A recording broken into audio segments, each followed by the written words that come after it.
Your 12 Days of Christmas read aloud today is one of my favorites, How the Grinch Stole Christmas. And this one is by Dr. Seuss. And I know that you've probably seen the Grinch movie or a couple of different Grinch movies. I think there are like 3 out there now. But the book came first, all right? So let's read the original, How the Grinch Stole Christmas. Every Who down in Whoville liked Christmas a lot. But the Grinch, who lived just north of Whoville, did not. The Grinch hated Christmas the whole Christmas season. Now please don't ask why. No one quite knows the reason. It could be his head wasn't screwed on just right. It could be perhaps that his shoes were too tight. But I think that the most likely reason of all may have been that his heart was 2 sizes too small. But whatever the reason, his heart or his shoes, he stood there on Christmas Eve hating the Whos, staring down from his cave with a sour, grinchy frown at the warm lighted windows below in their town. For he knew every Who down in Whoville beneath was busy now hanging a mistletoe wreath. They're hanging their stockings, he snarled with a sneer. Tomorrow's Christmas. It's practically here. Then he growled with his Grinch fingers, nervously drumming. I must find some way to stop Christmas from coming. For tomorrow he knew all the Who girls and boys would wake bright and early and they'd rush for their toys. And then, oh the noise, noise. That's the one thing he hated, the noise. Then the Who's young and old would sit down to a feast, and they'd feast, and they'd feast, and they'd feast. They would feast on Who pudding and rare Who roast beef, which was something the Grinch couldn't stand in the least. And then they'd do something he liked least of all. Every Who down in Whoville, the tall and the small, would stand close together with Christmas bells ringing. They'd stand hand in hand, and the Whos would start singing.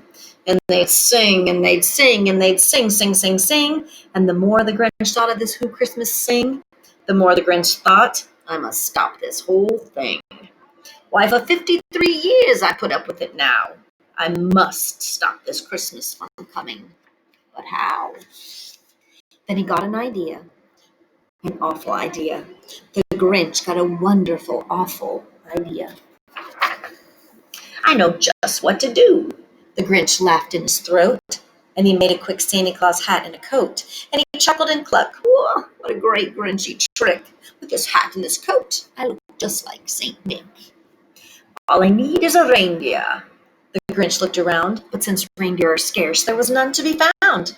Did that stop the old Grinch? No, the Grinch simply said, if I can't find a reindeer, I'll make one instead.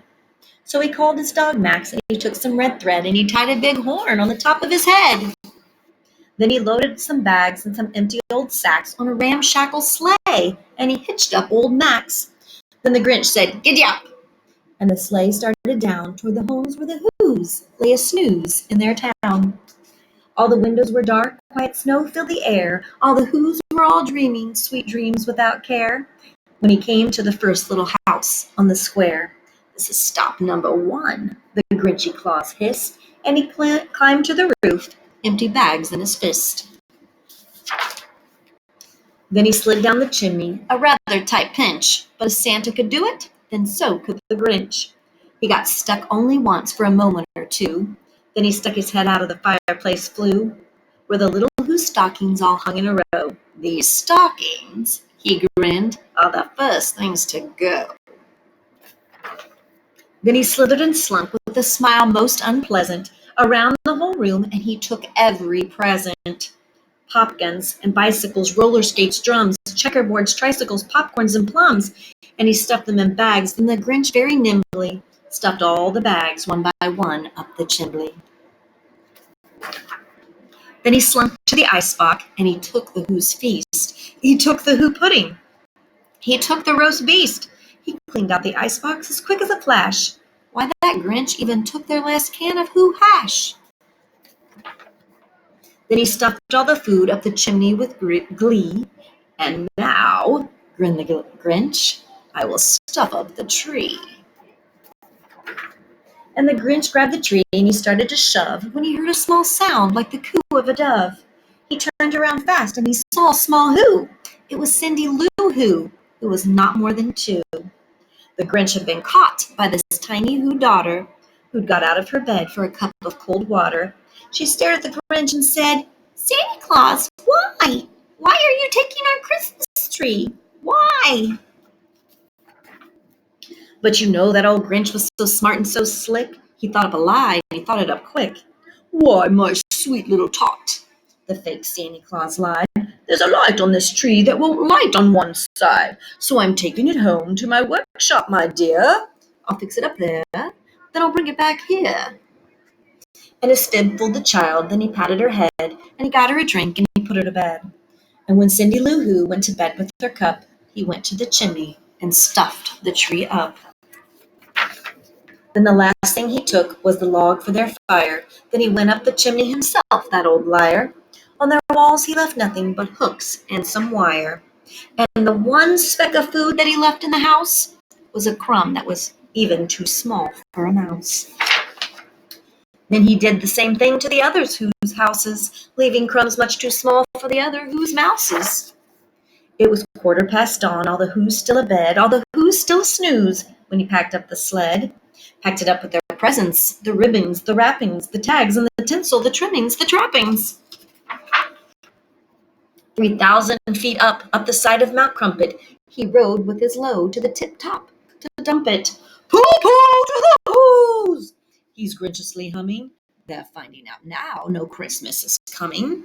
They're just waking up. I know just what they'll do. Their mouths will hang open for a moment or two. Then all the Who's down in Whoville will all cry, boo-hoo." "That's a noise," grinned the Grinch, "that I simply must hear." So he paused, and the Grinch put his hand to his ear, and he did hear a sound rising over the snow. It started in low, then it started to grow. But that sound wasn't sad. Why, this sound sounded merry. But it couldn't be so. But it was merry. Very. He stared down at Whoville. The Grinch popped his eyes. Then he shook. What he saw was a shocking surprise. Every Who down in Whoville, the tall and the small, was singing without any presents at all. He hadn't stopped Christmas from coming. It came. Somehow or other, it came just the same. And the Grinch with his Grinch feet ice cold in the snow, stood puzzling and puzzling. How could this be so? It came without ribbons, it came without tags, it came without packages, boxes, or bags. And he puzzled 3 hours till his puzzler was sore. Then the Grinch thought of something he hadn't before. Maybe Christmas, he thought, doesn't come from a store. Maybe Christmas, perhaps, is a little bit more. And what happened then? Well, in Whoville they say that the Grinch's small heart grew 3 sizes that day. And the minute his heart didn't quite feel so tight, he whizzed with his load through the bright morning light. And he brought back the toys and the food for the feast. And he himself, the Grinch, carved the roast beast. How the Grinch Stole Christmas